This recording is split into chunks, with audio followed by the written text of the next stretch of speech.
Hi everybody and welcome. Today I have Haylou W1 headphones and I'm going to show you how can you easily change tips. To change ear tips, at first we have to remove our headphones from our case. Now we have to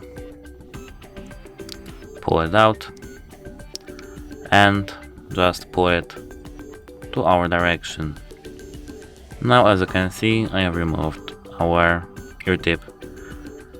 We can bring another size and put it back by just doing something like this with it, and then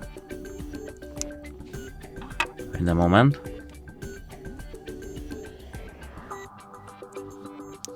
and then just pushing it straight into our headphone.